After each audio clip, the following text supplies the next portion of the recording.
Boa noite a todos.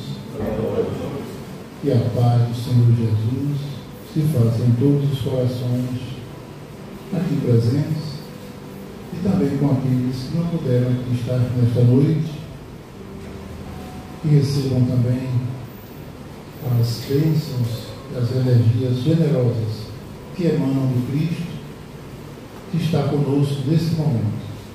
Ele que disse que quando estivéssemos reunidos mais de 2 ou até mesmo 1 em seu nome, ele estaria no meio. Se for só 1, ele está do ladinho ali. Então, uma noite boa para todos, que possamos aproveitar um pouco dessa nossa reflexão de hoje. Quem não gostar dos assuntos que são ligados a Jesus, ao Cristo, eu peço perdão nessa noite, porque eu vou falar sobre ele. Eu tenho essa tendência, sou espírita kardecista mesmo, base, raiz, mas o Cristo é o cerne da nossa doutrina. O espiritismo é cristão, uns gostam mais da linha científica, outros da filosófica, e eu gosto de todas, mas aquela que tem um aspecto religioso, de fé, ligados ao Cristo, me atrai mais. Talvez por eu ser um endividado, até quem sabe, da época, desde os tempos do Cristo. Então, hoje eu trago como propósito para a nossa reflexão de hoje, um assunto que eu fui buscar no livro de João, também chamado de Evangelho segundo São João, no capítulo 21, nos versos 6 e 7. Ali ele conta uma passagem muito interessante e muito didática, porque João apenas narra.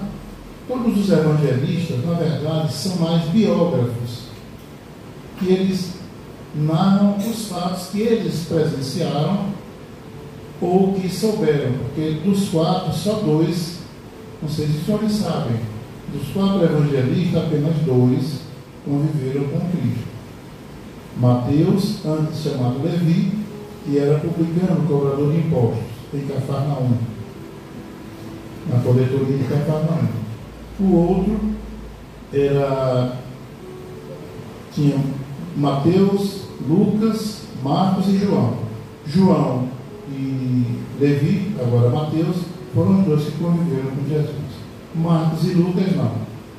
O que não invalida e nem põe em dúvida todos os seus relatos.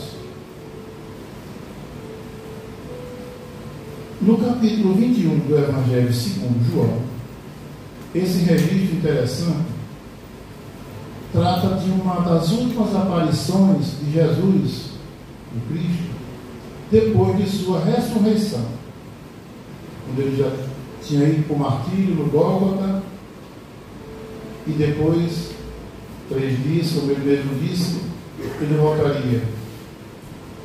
Quando ele diz para os discípulos que admiravam o templo, aquela imponência do templo de Jerusalém, que já não era mais de Salomão, que era outro, reconstruído, e Jesus disse: tudo isso será derrubado, não ficará pedra sobre pedra, mas em 3 dias eu reconstruirei.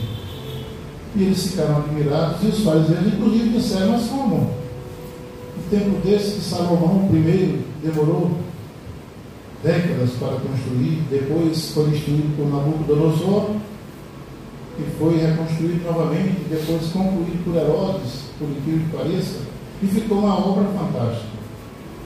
Como é que o Senhor vai reconstruir em 3 dias isso? Ele fez uma analogia. Toda aquela majestade que ia ser destruída era ele, que ia ser colocado na cruz. E por 3 dias ele ia ser reconstruído. Ele volta por 3 dias.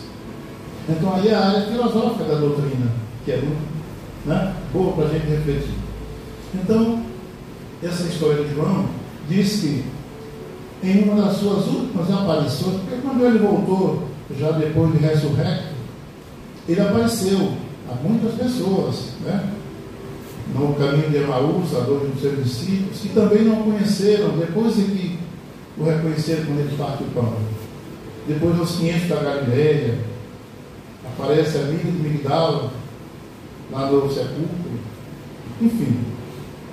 Mas essa seria talvez a última aparição dele, quando ele voltaria às culminâncias celestiais para de lá governar, continuar a governar esse planeta, cuja governança é de sua responsabilidade. Então, o que é interessante da reflexão de hoje é que nesse episódio estavam num barco de pesca Simão, filho de Jonas, Pedro, Tomé, Natanael de Caná da Galileia e mais dois outros que João não menciona o nome no seu texto. Esses estavam no barco e haviam passado a noite inteira praticamente pescando, jogando suas redes aqui, ali e acolá, mas sem lograr êxito. Não pescaram nada.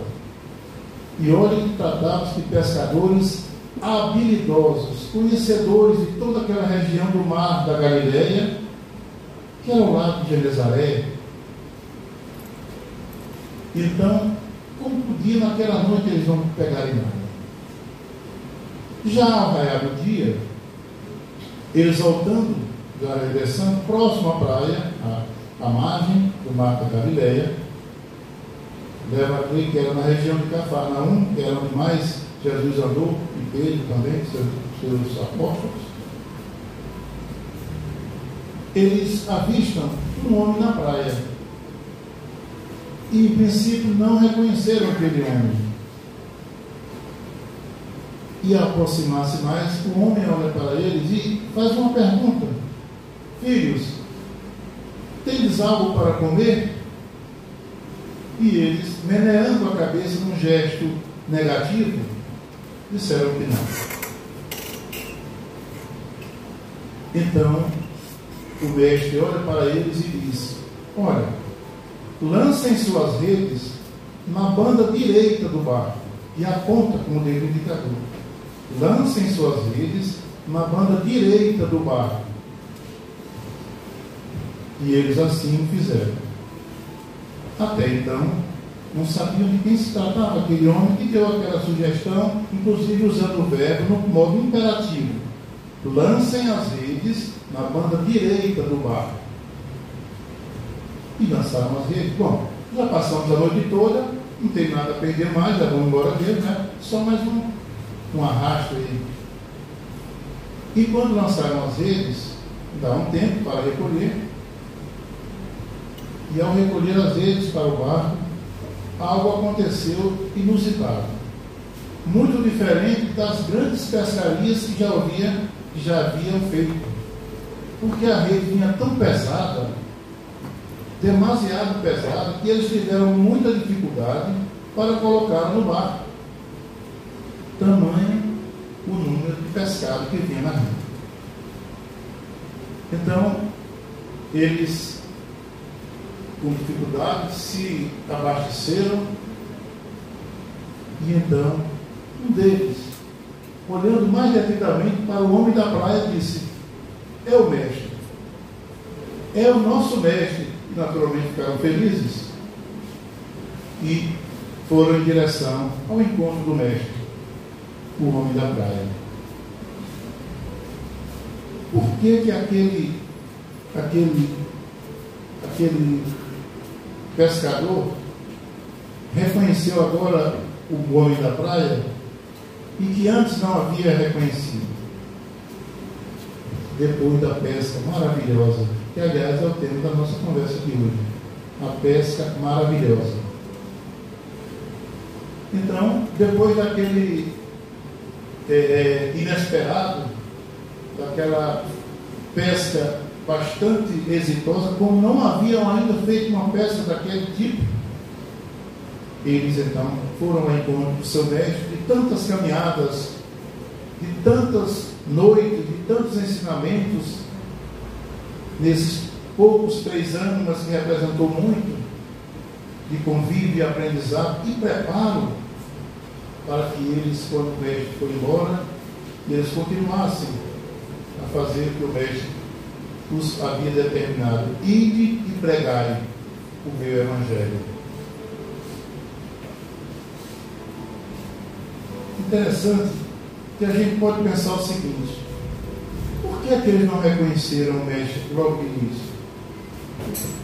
Os 2 discípulos que iam a caminho de Emaús também não reconheceram, a ponto de ele perguntar, que eles iam conversando sobre o martírio do Cristo, e ele dizia: onde é que vocês conversam? O que foi que aconteceu? E ele dizia para o mestre: e o senhor é o único que não soube o que aconteceu com o Messias, com o enviado de Deus, colocaram na cruz, a mando de Pilatos e tal. E eles não conheceram. Jesus foi caminhando, a ponto de, quando chegaram numa determinada choupana no vilarejo, Jesus finge que vai caminhar, finge que vai embora, e ele diz: Senhor, já é tarde da noite, é perigoso, venha conosco para uma refeição. Então, quando Jesus parte o pão na hora da refeição, eles o conhecem. Ou seja, Jesus deu a deixa para eles: olha, vou dar agora uma deixa para vocês se lembrarem que na última ceia ele partiu o pão. Então eles já conheceram. E olha que eram 2 discípulos. Então, fazendo uma analogia com a nossa vida cotidiana, porque os ensinos de Jesus, que ele deu há 2000 e mais de 25 anos, que o tempo não era o mesmo de hoje, o calendário não era gregoriano ainda naquela época, mas a sua fala, digamos de 2 milênios, um pouco mais, ela é atemporal. Ela era atual para aquele povo, para aquela cultura. Ele usava a linguagem daquele povo para ser entendido, mas ela vale para o dia de hoje. Como se ele estivesse falando para nós hoje da pesca maravilhosa, mandando que a gente lance as nossas redes na banda direita do barco de nossas vidas, nos mares tempestuosos, sobretudo nos dias atuais. O problema é que nós insistimos em lançar a rede na banda errada, na outra banda, do outro lado do barco de nossas vidas, e o mar está sempre revolto. Porque nós estamos num mundo de provas e de expiação. Há um espírito no Evangelho segundo o Espiritismo, na época da codificação, que é uma mensagem muito bonita. Ele vai dizer que o homem sábio na terra é uma raridade, mas que o homem totalmente feliz ainda não foi encontrado. Porque nós estamos num mundo que a felicidade plena é uma utopia, mas é um desejo. É a felicidade possível que podemos alcançar, segundo os nossos atos, as nossas atitudes. Lei de causa e efeito, semeadura e colheita. Somos livres para semear, para plantar qualquer semente, mas somos escravos na colheita. Se planta giló, não espere chupar uma uva doce sem semente. Vai comer giló e vai comer giló. Bom, como puderam então os discípulos não haverem reconhecido o seu mestre, aquele que havia andado com eles, ensinando, dando um curso particular para eles? Falava diante de todos, como por exemplo no Sermão da Montanha, que estão, eu sempre digo, esse Sermão do Monte é um grande discurso, o maior que a humanidade já teve oportunidade de conhecer. Ele se encontra nos 3 capítulos do Evangelho segundo Mateus, então ele se alonga mais. Fragmentos dele se encontram também em Marcos e Lucas, mas em Mateus é onde se encontra nos capítulos 5, 6 e 7. Ali está o Sermão do Monte. Se a gente conseguisse ler esses 3 capítulos, e gente, fazer um esforço para praticar, ainda que de longe, um pouco de tudo aquilo,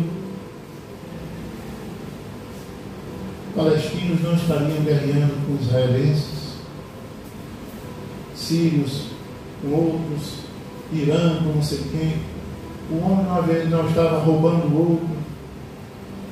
O homem não estava sendo cruel, maledicente. Haveria amor.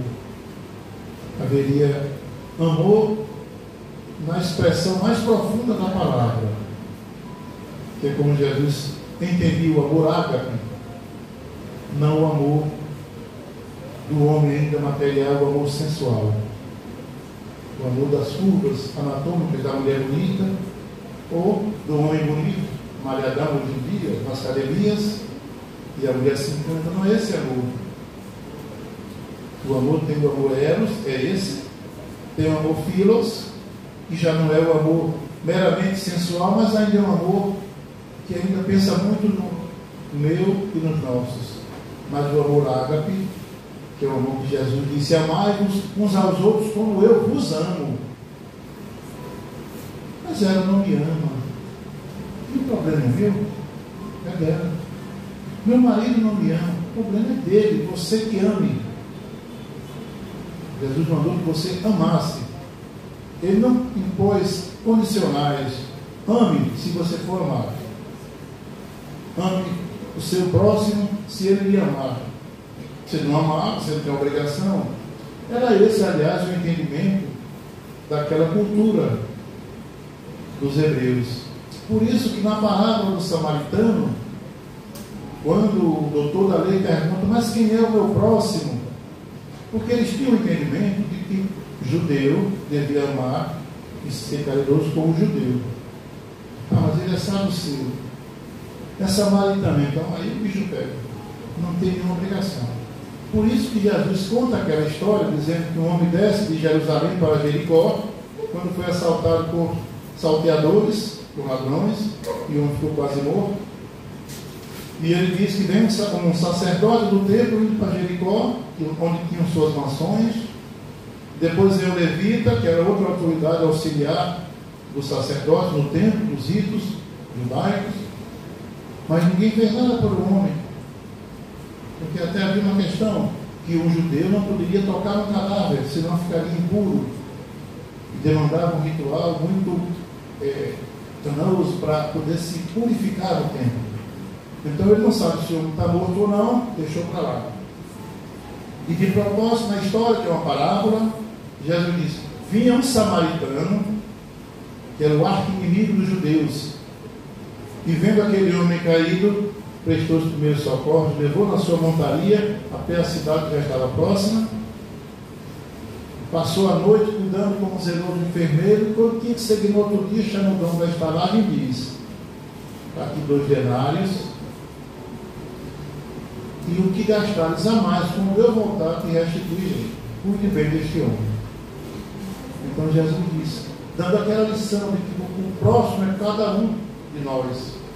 Não importa se ele é romano que estava oprimindo aquele povo, escravizando, ou se era egípcio, se era sírio, se era saduceu, samaritano, não importa.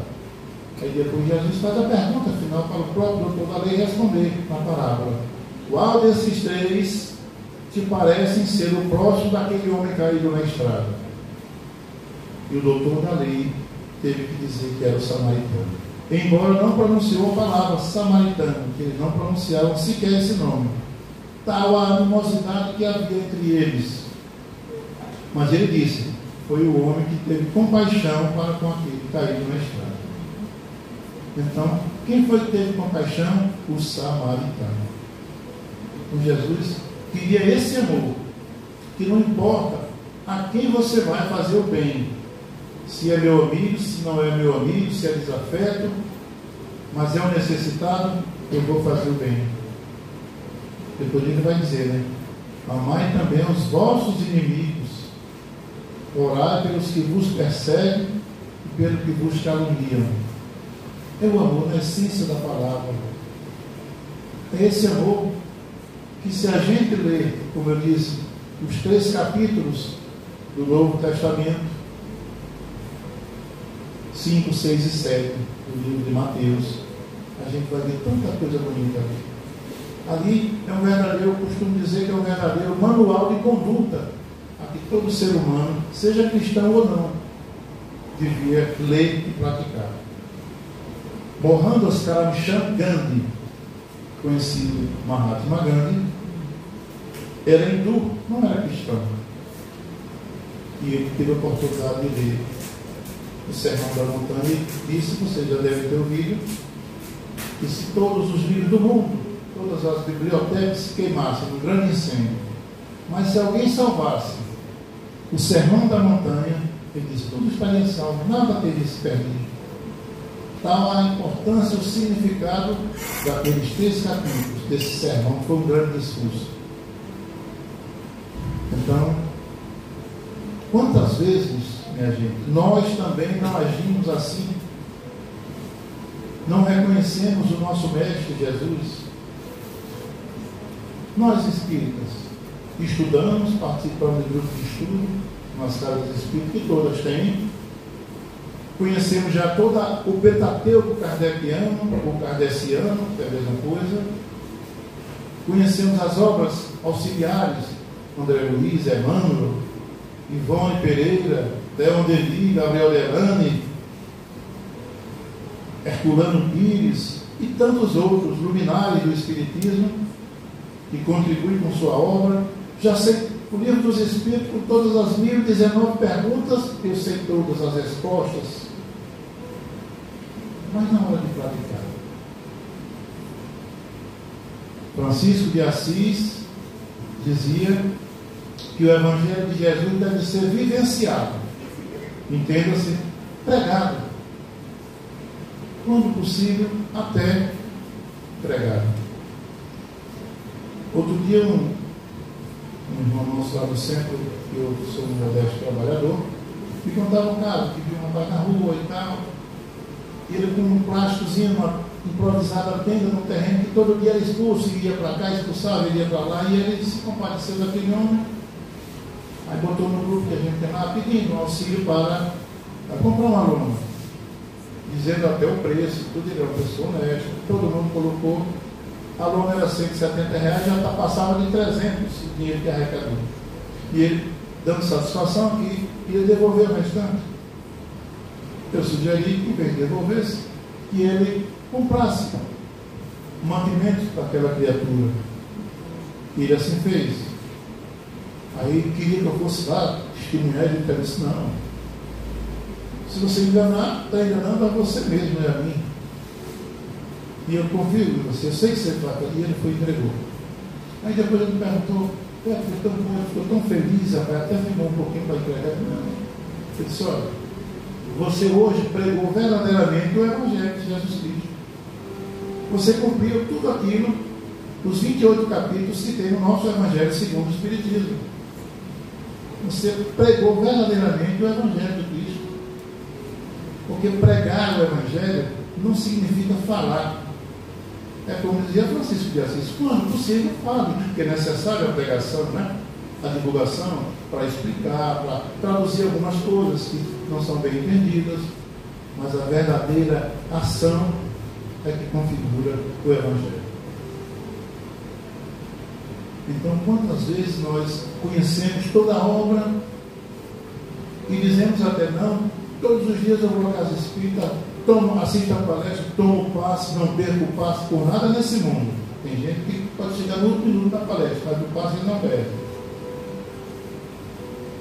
Mas e daí, quando sai daqui do centro? Se houver oportunidade de um pequenino daqueles que cruzam os olhares conosco diariamente, às vezes a gente diz, infelizmente eu estou com pressa, eu vou buscar minha mulher no segundo, vou buscar meu filho, neto, mas Deus vai mandar alguém que vai ali. Quantas vezes ainda fazemos isso? E aqui, gente, não é censurar ninguém, mas é reconhecendo que nós ainda somos seres imperfeitos. E embora já conheçamos e já passamos muito, muitas vezes ainda agimos de forma contrária àquilo que o Mestre queria e quer que a gente faça. E esse é o objetivo dessas modestas conversas nossas, para que a gente mantenha a luz amarela, acesa ou alerta. E quando houver a oportunidade, a gente testemunhar a nossa fé, o nosso conhecimento espírita, a gente não tergiverse, a gente mostre que agora vai fazer na prática aquilo que já sabemos. Porque senão, nós estamos fazendo como Jesus ensinou naquela parábola linda dos talentos. E o rei precisou sair e distribuiu 2 talentos a um, 5 a outro e 10 ao outro.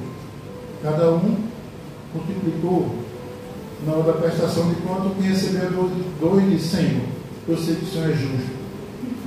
Faz inclusive nascer onde ninguém plantou. E é rigoroso.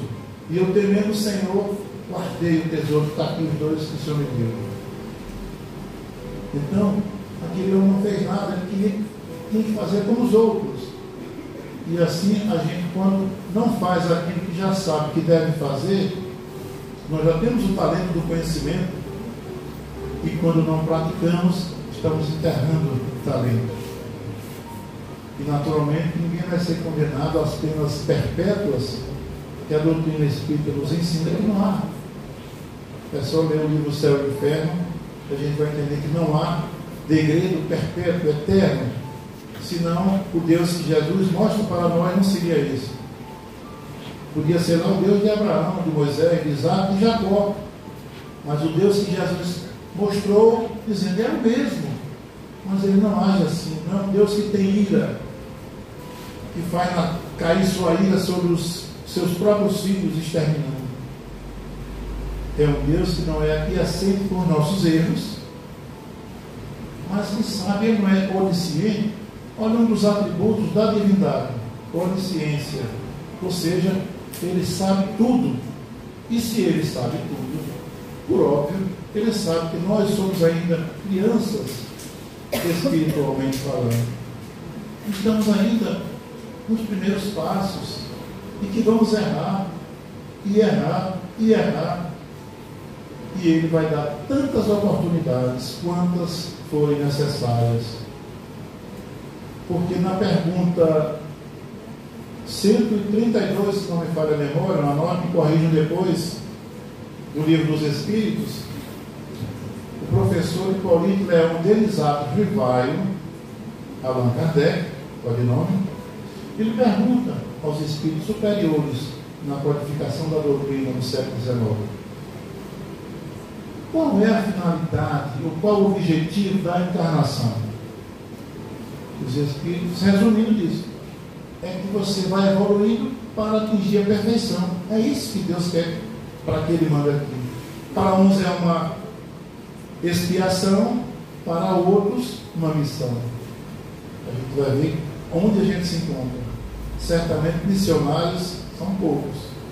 Estamos mais expiando faltas pretéritas.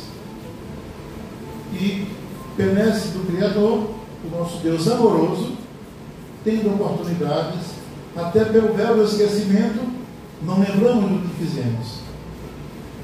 Mas se a nossa melhor encarnação é essa, então a gente sabe que fez algumas coisinhas que não deveríamos ter feito.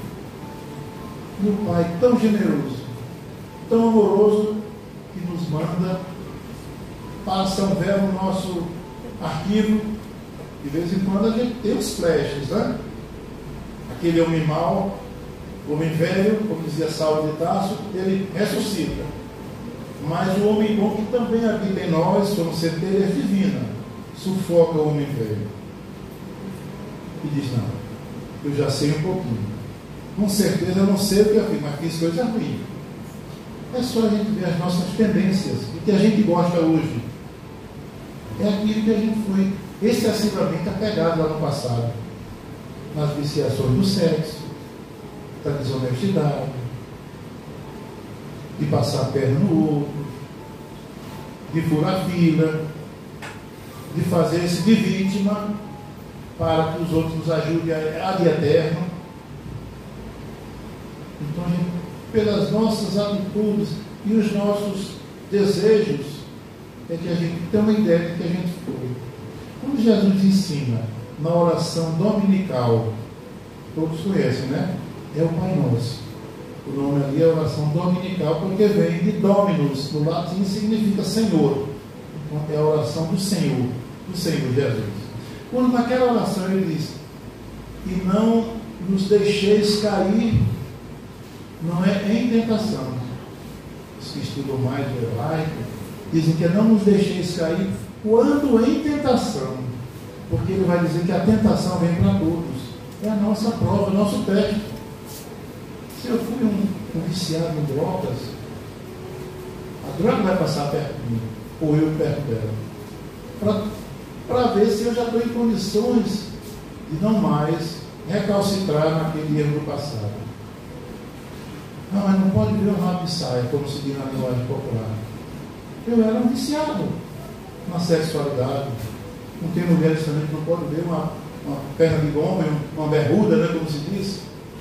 A viciação do sexo não independe se masculino ou feminino. Então, quando a gente tem essas tendências, que muitas vezes muitos se ufanam, né? Meu filho é danado, não pode ver uma garota que é pegador. Ou eu também, quando era novo, hoje já estou velho, mas ainda olho assim, ainda gosto. São as nossas tendências do passado.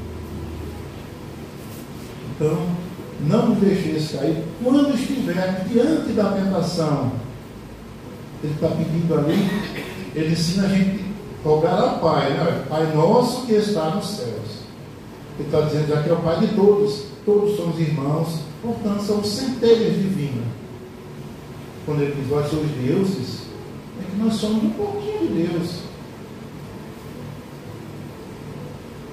Agora, desatentos que somos, muitas vezes não reconhecemos aquele homem da praia que falei no começo, nos pequenos necessitados, que cruzam nossos olhares no cotidiano. Olha, lembram quando ele disse, lá no Sermão do Monte, toda vez que fizerdes algo por estes pequeninos, é a mim mesmo que estão fazendo. E quando não fizerdes a estes pequeninos, é a mim mesmo que estão negando. Quantas vezes, e hoje até meio que parece um clichê ou piega, sei lá como posso interpretar, quando eu vejo alguém na rua em situação bem difícil, porque a doutrina espírita também ensina para a gente que ninguém está no lugar errado, não é? Se você vê um irmão em situação difícil, não está ali por crueldade e nem castigo de Deus. Talvez esteja ali por cumprimento de lei, a famosa lei de causa e efeito. Mas não compete a nós sermos juízes da causa. Se está aí é porque merece. Lei de causa e efeito. Não vou fazer nada. Eu vou cuidar de mim para não estar assim amanhã. Essa questão, esse juízo de valor, esse mérito não nos cabe. Nos cabe que muitas vezes esses pequeninos que estão nos encontrando dia a dia, eu sempre digo, vai que é Jesus ali disfarçado. E eu neguei para ele. Ele disse, quando fizeres por mim, ou por um desses pequeninos, é a mim mesmo que estão fazendo. Vai que eu nego. E é ele. Então, tem até uma música que em ritmo assim, sertanejo, que é muito bonita. Um jantar, acho que um jantar para Jesus, acho que você já deve ter ouvido alguém, que na música o autor diz, convidei Jesus para jantar em casa e preparei um frango assado para o jantar. Mas só que na hora do almoço, já meio-dia, ele arrumou a mesa, ele come, né?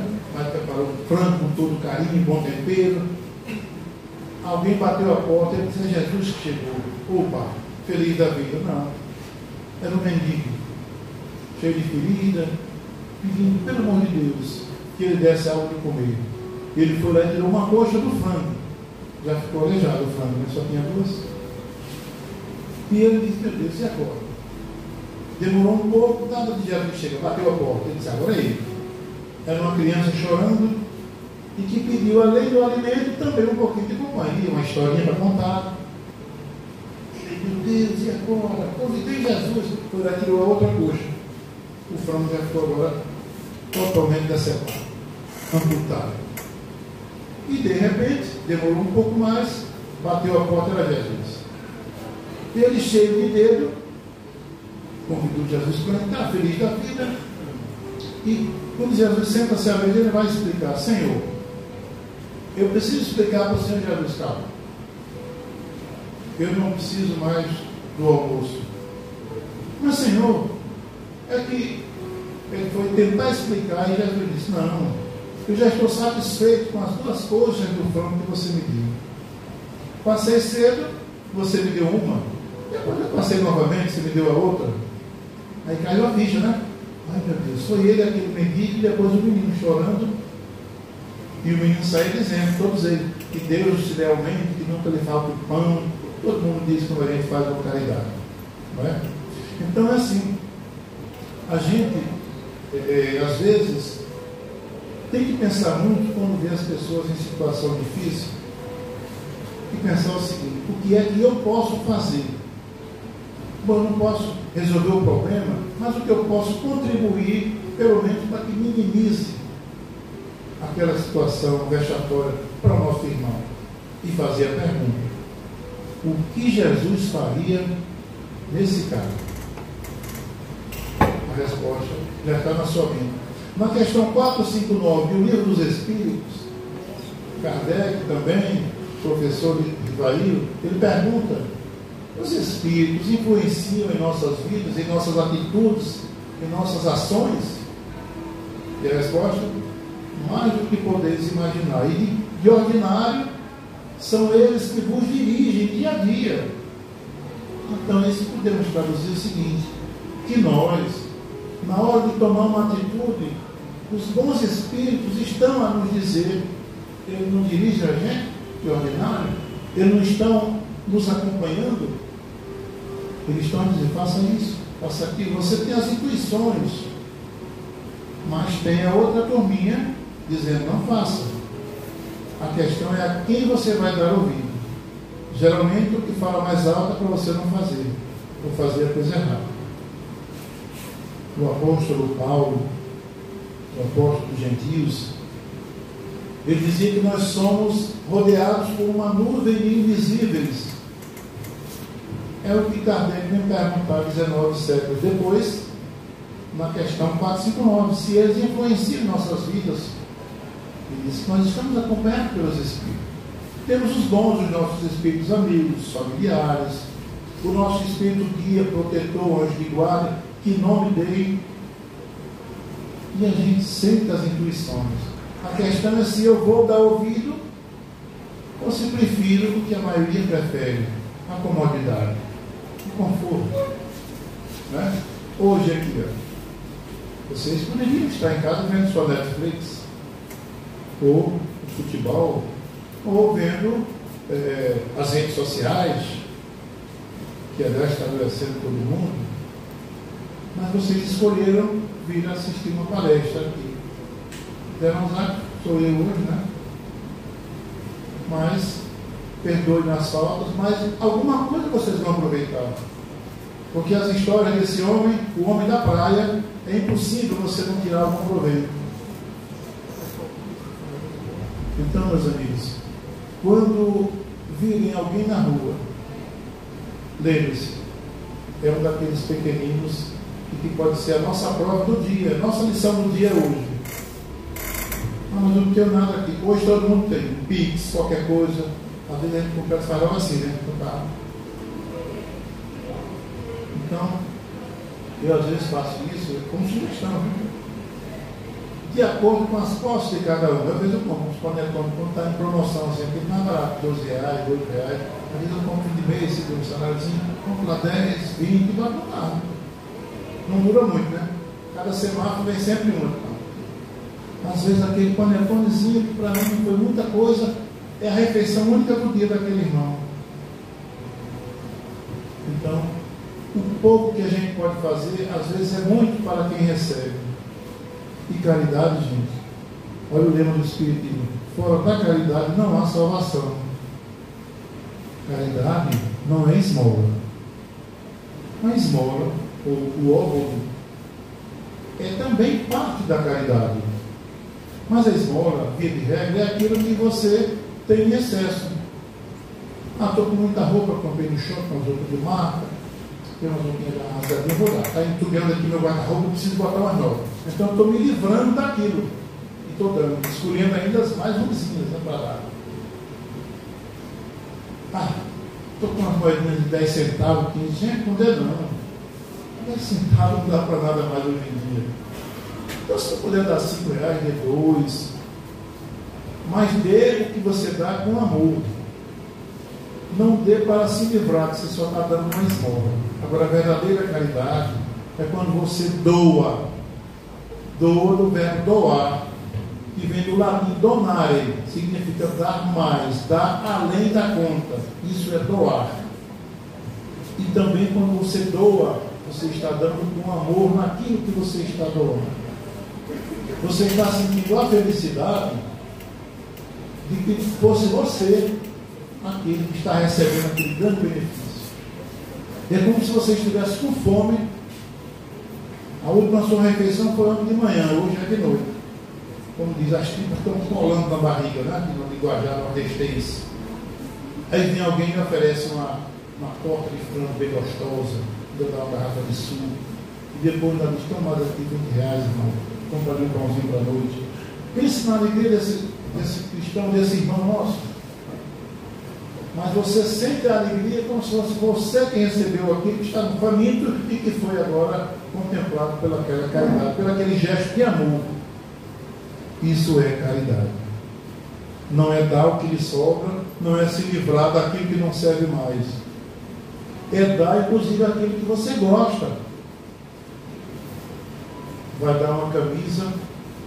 Ixi, vai dar essa camisa, você gosta tanto. Tem tantas. Tem roupa que a gente tem no armário.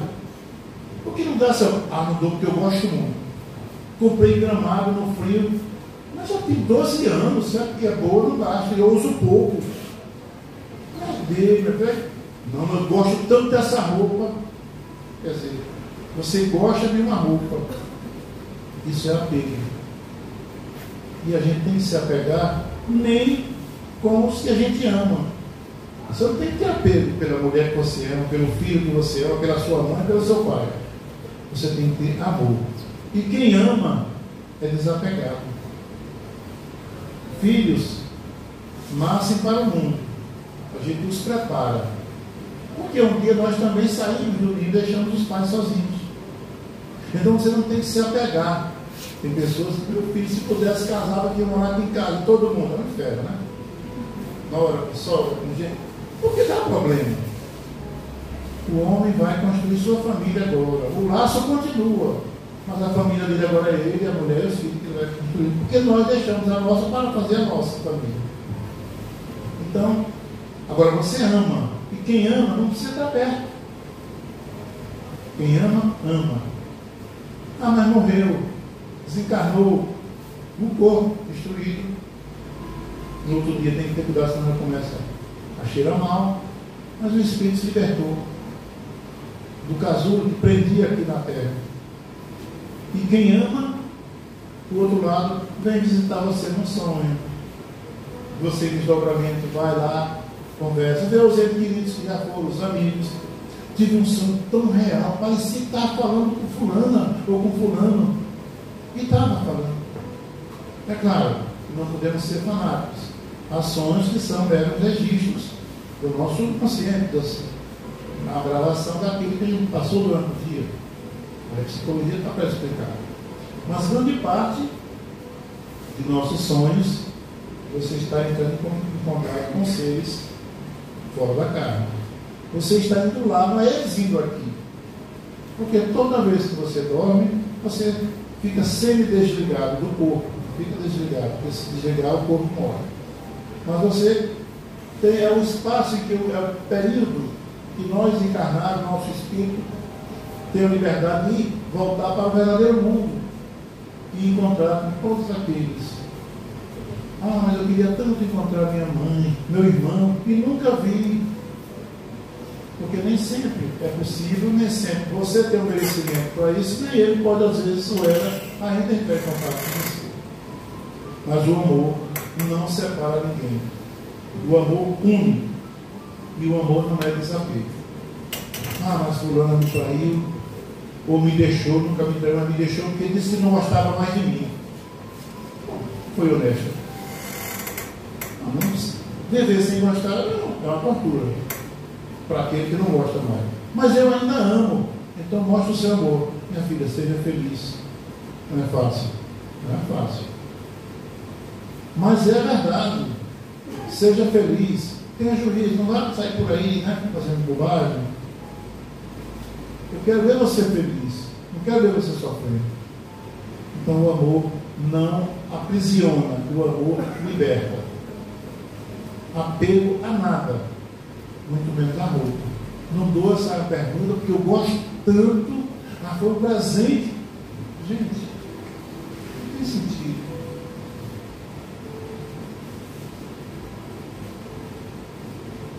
Eu fico pensando na sensação daqueles discípulos que, ao verem o mestre, depois reconheceram,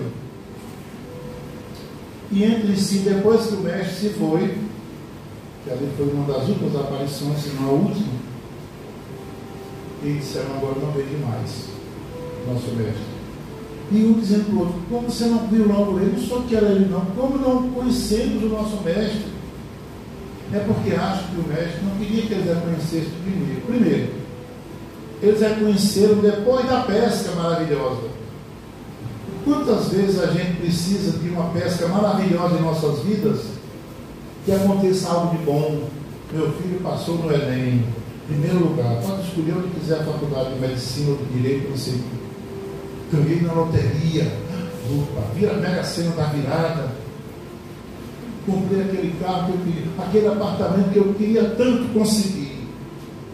Graças a Deus. Aí agora eu estou reconhecendo o mestre. Mas aquela casa que eu estou sonhando a vida toda e não consegui ainda, eu não estou reconhecendo o mestre. Eu não estou nem preocupado em ver o mestre, em reconhecer. Estou preocupado na casa. Mas se eu for sorteado, se eu conseguir, aí foi Jesus que me ajudou. Então a gente só quer reconhecer o mestre ou agradecer quando recebe um benefício. Ou seja, praticamente uma negociata. Um negócio. E as promessas, né? Se eu fizer isso, se acontecer isso, eu vou fazer isso, eu vou fazer aquilo. Se fizer um precinho bom, me der mais duas coisas, eu faço mais outra promessa, de joelho, enfim. Então, a gente tem que reconhecer o mestre nas pequenas coisas, nos irmãos de rua, nos irmãos que estão próximos da gente dentro de casa, porque às vezes somos bons aqui, o irmão, minha irmã, né? Bem educado, amorosamente, e quando chega em casa: meu filho, você demorou, a palestra durou, mas já está me vigiando, né? Não é possível, você não sabe como o centro espírita às vezes a gente demora um pouco, foi para o passe.